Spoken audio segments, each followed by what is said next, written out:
Hello, everybody. My name is Maria Carola, and today we're here with StealthEX interview series again, and joined by Arnold from LTO and by Hadil from Triall. Today we have like a two-way interview, which is awesome. Hi, thanks for having us. Absolutely. So could you probably make like a little introductions of yourselves and what you do? Probably we'll start with Arnold and just go to Hadil afterwards, and that would be great. Sure, I'm Arnold Daniels. I'm the lead architect of LTO Network. LTO Network is a hybrid blockchain. We started out as a company for workflow automation, and then we progressed into actually doing decentralized workflows using the blockchain. So rather than having a centrally managed workflow, everybody can automate their own parts, which is combined into one bigger workflow. So that's our origin, and from there we progressed into a more broader blockchain for B2B apps. Very cool. What about Hadil? So we'll just kind of try to flow neatly from one person to another. Hi, my name is Hadil Es-Sbai. I'm one of the co-founders of Triall, and I'm the CEO of Triall. I have more than 20 years experience in clinical development.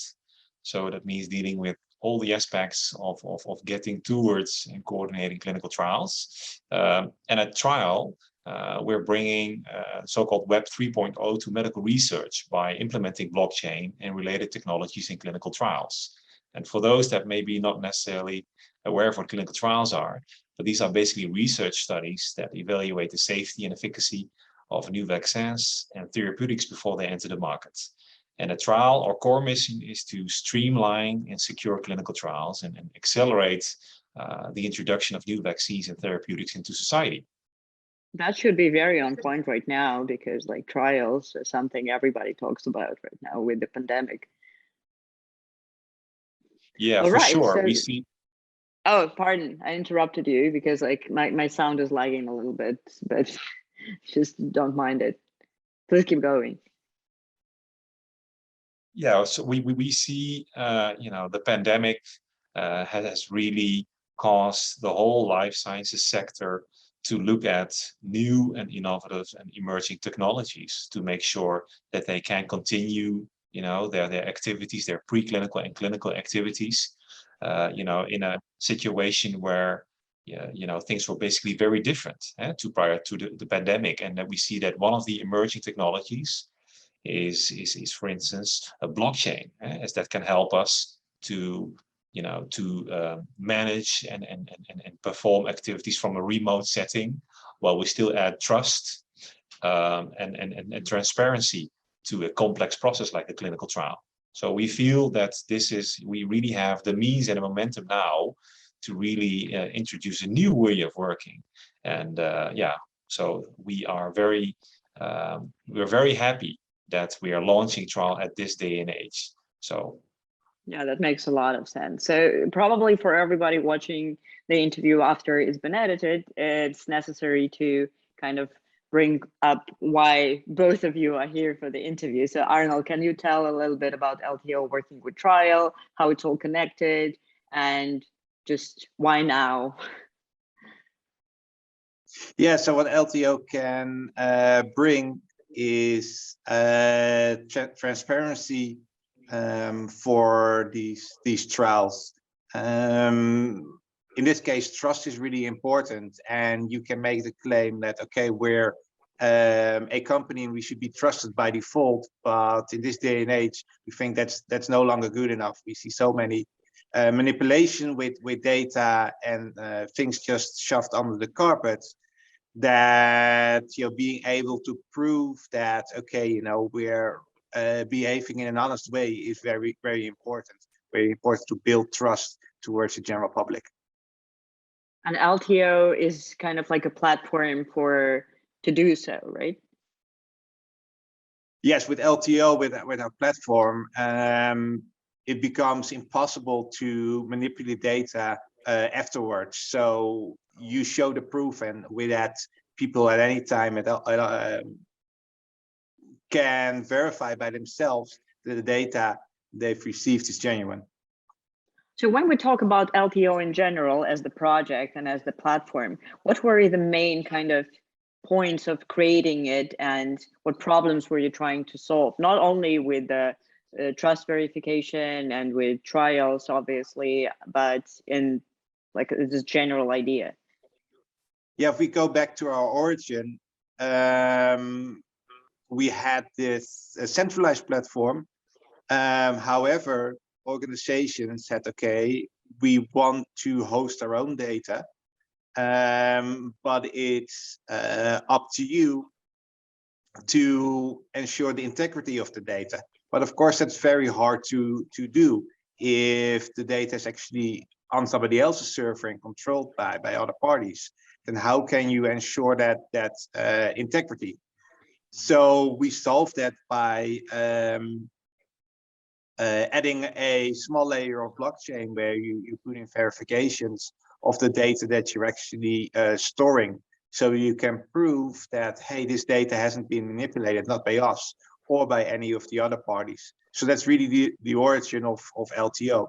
And then we've built on that to bring all kinds of other products, including anchoring, decentralized workflows, and now the identity platform. Do you think that more people would be interested in this kind of verification technique in general? Because blockchain is obviously like a very, very good system for storing data, but nobody has really thought about it like a while ago. But now there are projects like LTO that are offering solutions for or companies that are interested in that or thinking in this direction. Do you think it will be more widespread and this will kind of be the technology adoption that's needed for the blockchain space? I think in terms of actually storing the data, there are some major drawbacks of doing that on the blockchain, because the data that you put on there will live forever, and typically, especially for public blockchains, can be read by everybody. So if you have privacy sensitive data, it's difficult to comply to all the regulations. So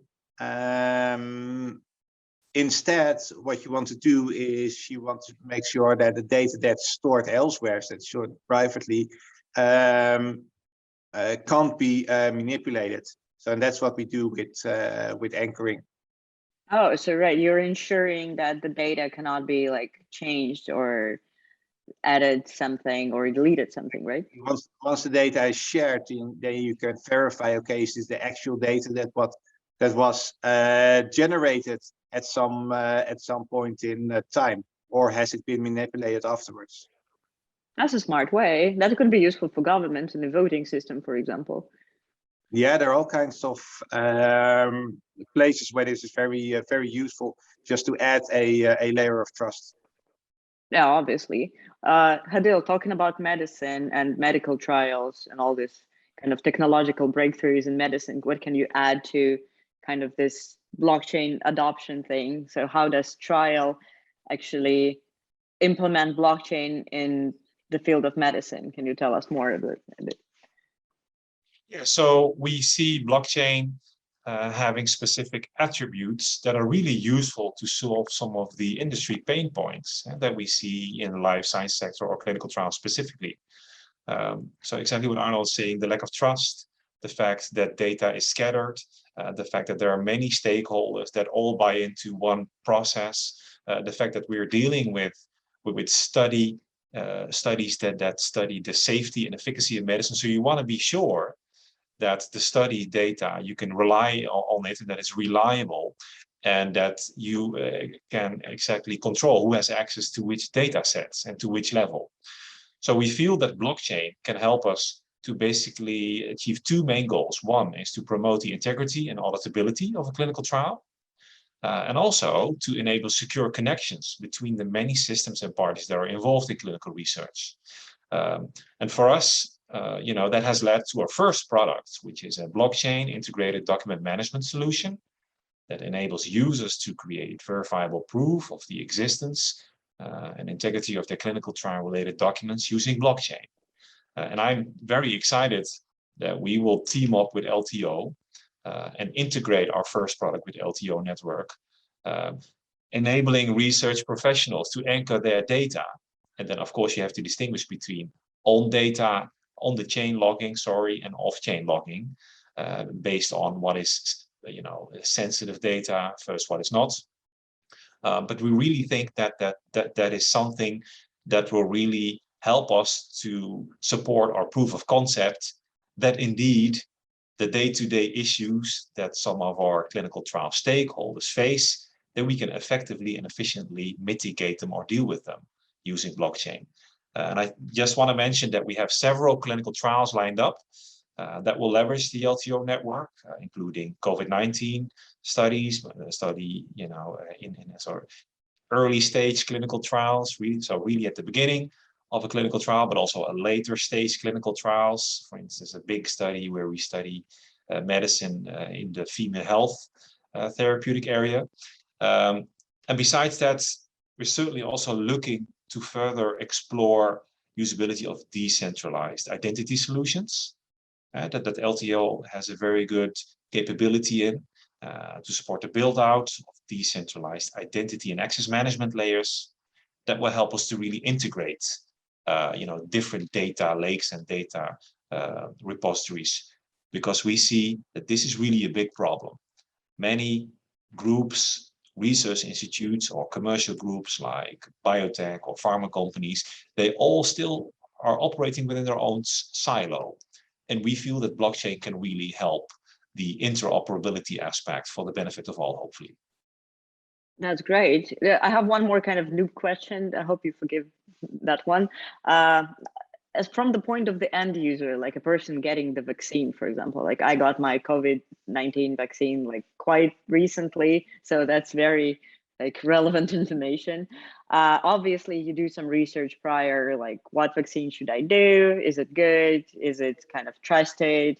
Did some of your like neighbors do it already? And you try to like find stuff on the internet. Most of them, like this information is horrible and you should read it.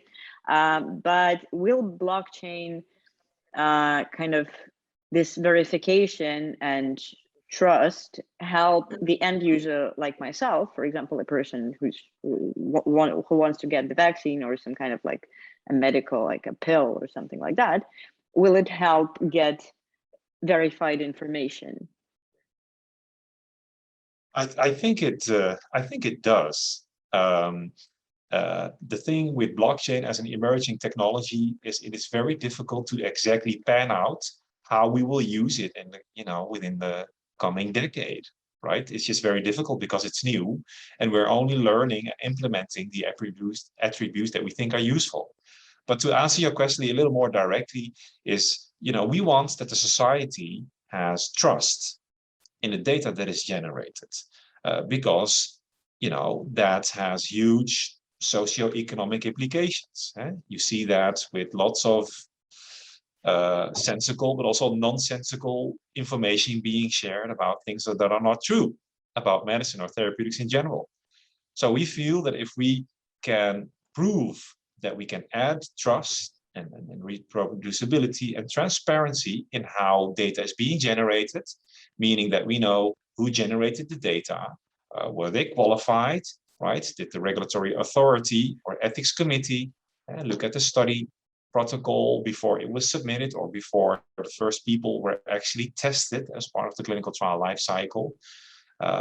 Because at the end of the day, you want to create a so-called audit trial of your clinical trial. And that means that you have to show that qualified people, that, for instance, also the quality of the vaccine or the medicine, that met the appropriately quality standards and regulatory standards. And all these things, all the proof of existence of, for instance, these approvals and certifications, you can basically log them on a blockchain. And the interesting thing is that if there's any change there, then you can immediately see that something was changed. And then you can go back and see what was changed, why was it changed, and how was it changed. And I hope that as part of our vision of creating this ecosystem, that the result will be that there will be even more trust by the public, people like you and me, our family, friends, and loved ones, when it comes to assessing and understanding, what is best for them and their loved ones. Yeah, I think an important part is that it removes the finger pointing. So if you know that what you do can be traced back to you, it kind of enforces you to behave in an honest way, right? There's no way kind of to hide and point the blame to somebody else when using the blockchain. Yeah, this is what I wanted to ask next, and this question is to Arnold, because I have read some of your AMAs on Reddit. I believe that Rick was the one answering the questions, but it's like it doesn't change the whole meaning of it anyway. So when you talked about LTO and about this verification, I immediately thought about like voting at the governmental level, because that's obvious. You don't want your votes to be changed, because like who wants that? And from the point of like democracy and fair voting system and all of that, are you planning actually to work on the regulatory and like governmental level? This question was everywhere, all over the AMAs, and I know that I'm not the first one to ask that, definitely. But are there some plans, LTO working with like, I don't know, parliaments or something like that? Well, we do work with governments, especially in trying to get these processes to be honest and also more transparent.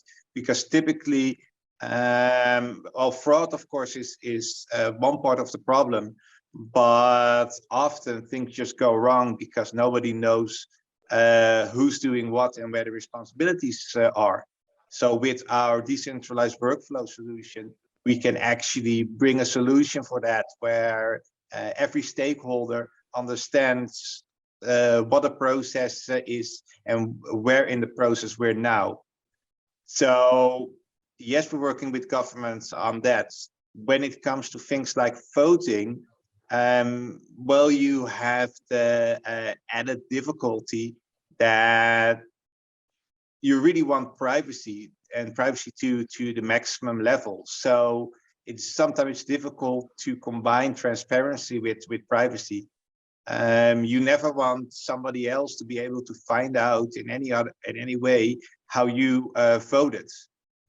So doing that and storing that on the blockchain actually brings an additional danger, where you have to ask, is that something that we want to do? So for each type of process, you need to ask yourself, what is more important, transparency or privacy? And when it comes to actions from the government, we want more transparency. When it comes to actions from civilians, we actually want more privacy. What is your attitude on something like has been discussed, like, I don't remember, a couple of years ago, I think, when Zcash was thinking about like all the regulatory issues, and there was a solution to kind of like introduce viewers keys, for example. So there is a private blockchain, but there's viewers keys for like governmental officials who want to like count the votes. Like, let's put this example, but nobody else can see that. Is this still dangerous? Is it kind of okay-ish, or like what's your personal attitude to that? Of course, yeah, this is getting really political, but this is kind of in the same region with cryptography, saying, okay, we want to have cryptography which needs to be safe for the everyday users, but governments need to be able to encrypt some information. Personally, I don't believe in that. If one party is able to do that, then it's easy to basically fall in the wrong hands, and for others to do that as well. So we think in terms of permissionless systems, where you don't grant specific rights to a party and say, okay, nobody else will ever be able to do that. In terms of data, that means that we prefer sharing data peer-to-peer, so with the parties that actually need to receive it, rather than relying on encryption or things like that. Yeah, that's a logical answer. One more before we move on to more medical fields. Getting aside all the political talk now, just talking blockchain adoption and what's like good in the future, hopefully. How do you think will it evolve? Because, for example, I work for a cryptocurrency exchange. We deal with assets, so we deal with finance, one asset for another exchange, Bitcoin to Ethereum, all of that. LTO obviously will support the asset. But you were coming more from a perspective of blockchain technology implementation, which is very interesting. Do you think actually blockchain, like blockchain and data, blockchain and verification, blockchain and other many things has more potential than trading? Or is it kind of like parallel? Or how do you see it evolving in like the next couple more years? Well, I think we're going to see blockchain being used just in your general life more and more. Though blockchain, of course, is a back-end technology, so it might not be things that are that visible for you, but behind the scene, you're going to see a lot more use of blockchain. In terms of trading, when you have a permissionless platform, it needs to have some value to protect basically the integrity. So there's always going to be a token involved in any kind of permissionless blockchain. So trading has to be part of it. But for us, like the main focus is really how can we integrate blockchain to make processes better, more transparent, and more decentralized. So it's more about the general technology use. Yes, especially for LTO, it's more about the technology and what the technology can bring to the lives of the users rather than focusing on our token. The same question to Hadil, actually, because I have heard, I might be wrong on that, but I think I am right, that you have launched the currency like very recently, right? Yes, we did. We did last week, and we're still buzzing from that. Congratulations, by the way. Yeah. Thanks so much. Thanks so much. I very much echo what Arnold is saying. For us, it's also the blockchain enabling technology, because for us, that is really a measurable tool that will help us to deal with these day-to-day industry pain points that we see. But we also understand that we need funding for that. And the cryptocurrency or the trading world, right, which is a completely different world than the life sciences world that I grew up in, you know, that if you are able to gain momentum there and liquidity, then that can basically fuel the development of your product. So these two things go hand in hand. Time will tell what the ideal balance will be of us spending the appropriate amount of time in developing the crypto trading part versus the products part, but that these things are interconnected is very clear to us already. We think that in our case, right, we want our end users to ideally purchase the trial token and use that as basically their key to use our products. But we also understand that the industry where we operate in will initially be a little risk averse or a little crypto naive. So we think that will happen over time.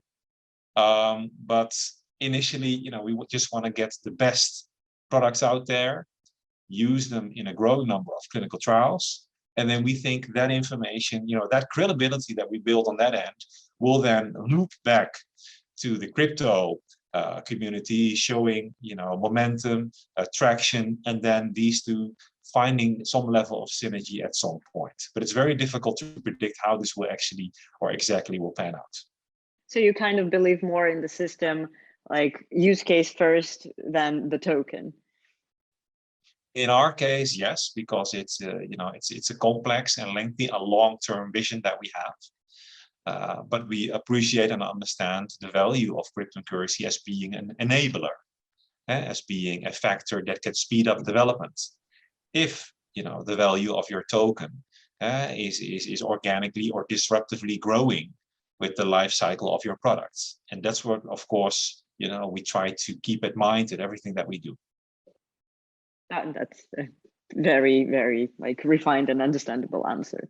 Coming back to Arnold, there were many people both on Twitter and Reddit asking about LTO and NFTs. Can you actually talk a little bit on that? So what are you doing this direction? Is it an important thing for you? Because everybody now is talking about NFTs really, still.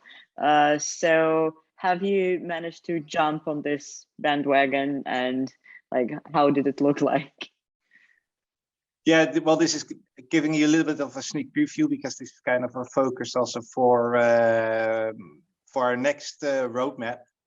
Well, we're doing something we dubbed NFT 2.0,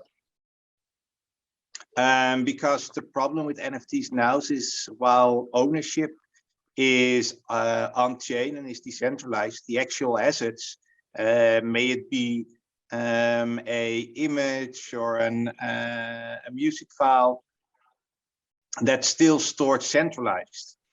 So when that platform where your image lives is gone, or maybe you're playing a game and you have an in-game asset like a weapon or a card or whatever, and that game is no longer functioning, those servers go offline, basically your NFT is worthless. It's just a hash on the blockchain without any meaning.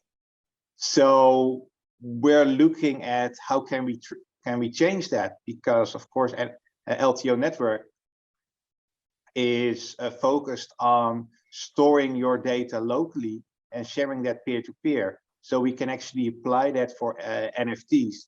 So when you purchase an NFT, you actually get that information, get that image, get that music file, and store it in your own wallet. So it's, when you buy something, it actually is yours. And then when you go and you trade it, we actually deliver that file to the next person that buys that NFT off you. So that has a lot of benefits. One I already said, you no longer rely on a central platform.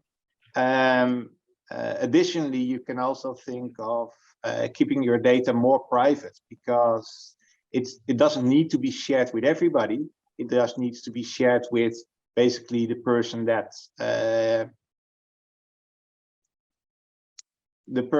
you're selling. Am I still online? I got a message here.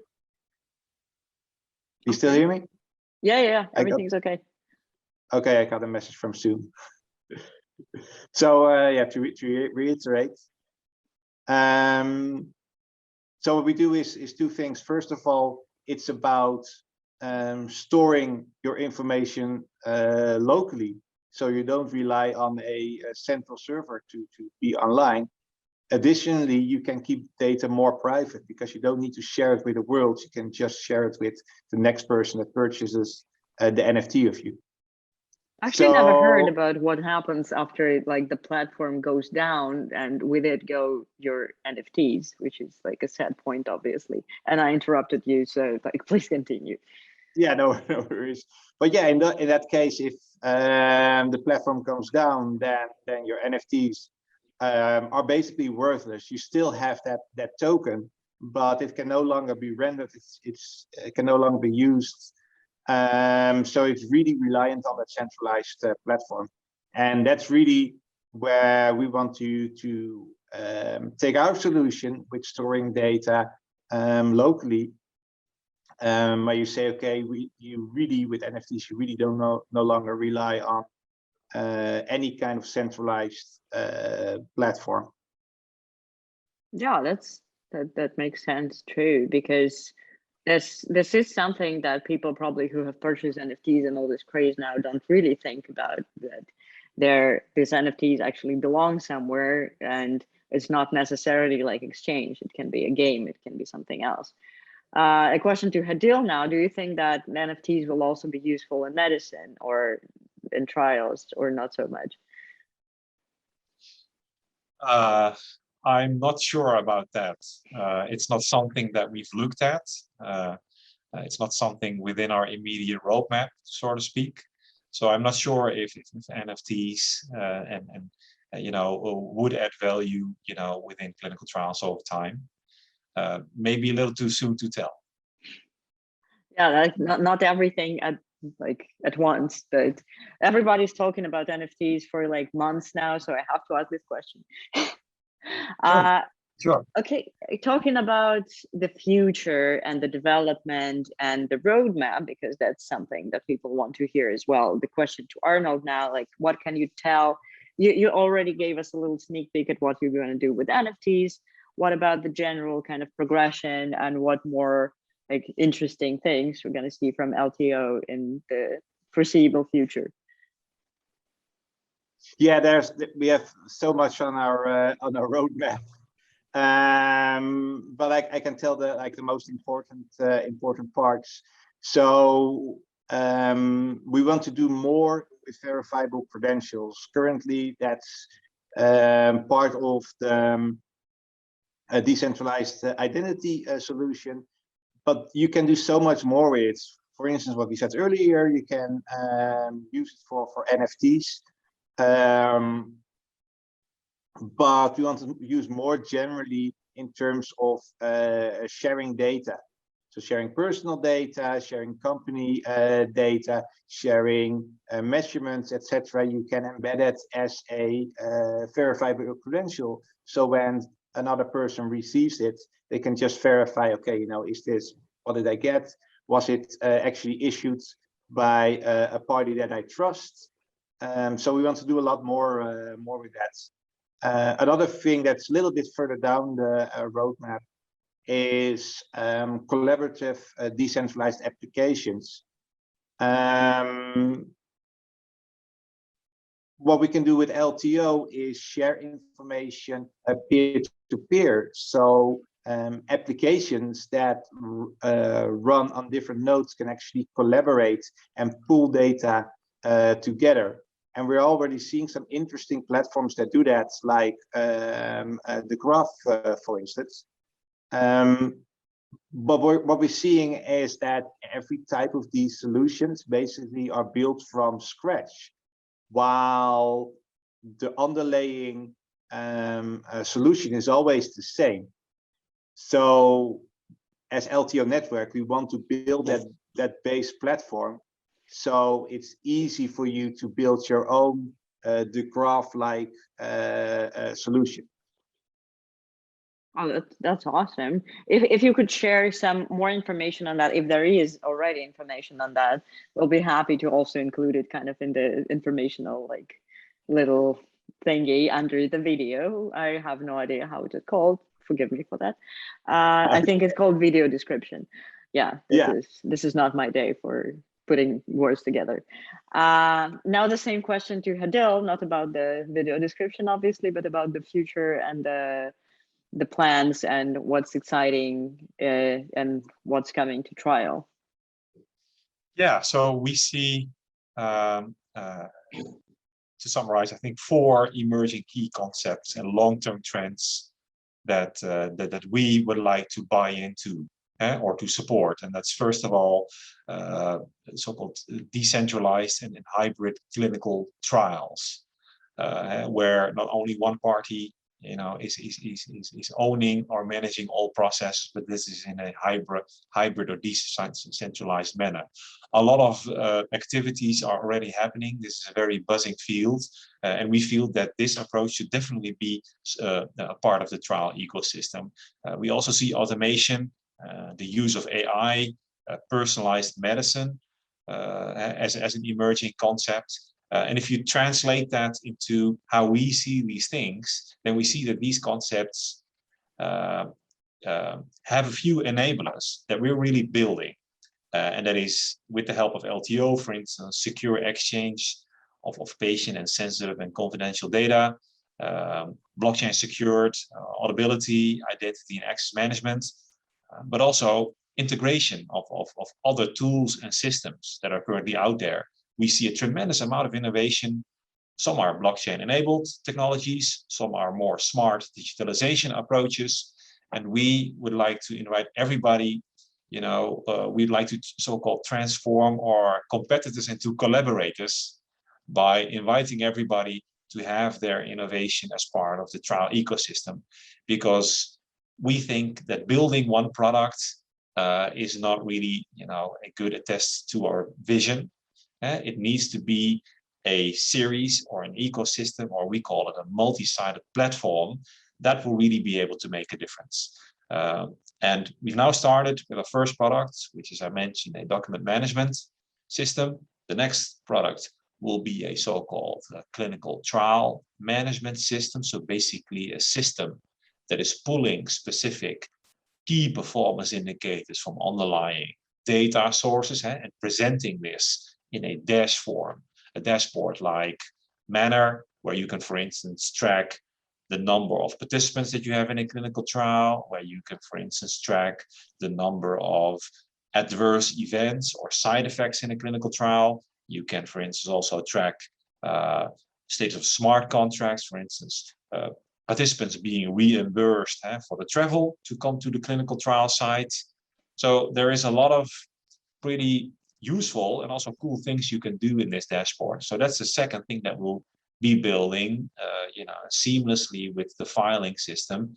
The other aspect will be really a so-called a clinical research marketplace that we want to build, because we think there's a huge unmet need, because a lot of the academic folks, can be investigators, fundamental scientists, they may have a fantastic idea to develop a specific vaccine or therapeutic, or have an innovative idea in terms of delivering the medicine.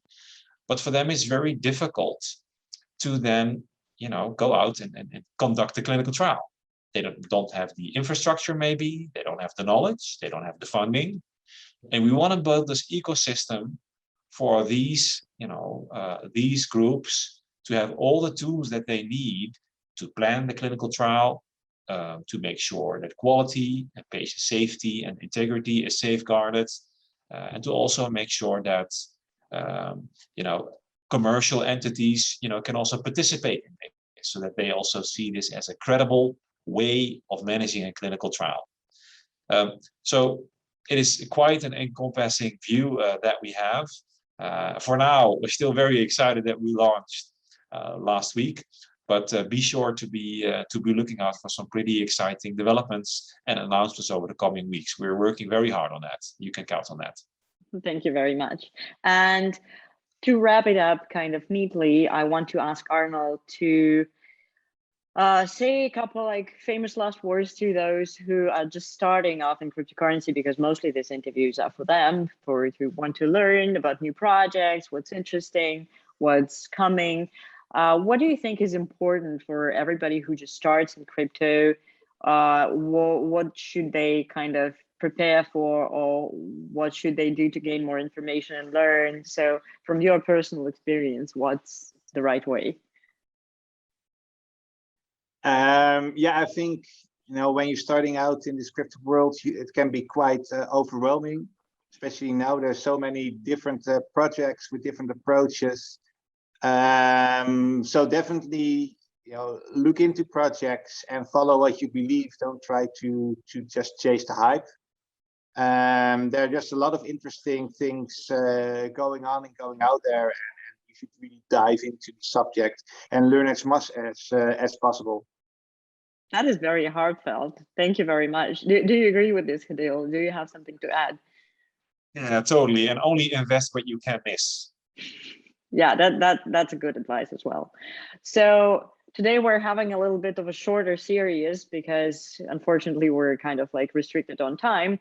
But thank you very much, both Arnold and Hadil, for joining us today and for talking about your projects and your collaboration, obviously. And it will be exciting to see what's coming for both Triall, LTO, and Triall and LTO together. Thank you for everybody who will be watching this interview a little bit later. This is Maria Carola, and today we're joined by Triall and LTO and Triall, nobody's first. And it was a pleasure. Thank you very much, guys. And we'll leave all the important links like in the video description. I've learned this phrase. And thanks a lot for sharing this. Thank you, Maria.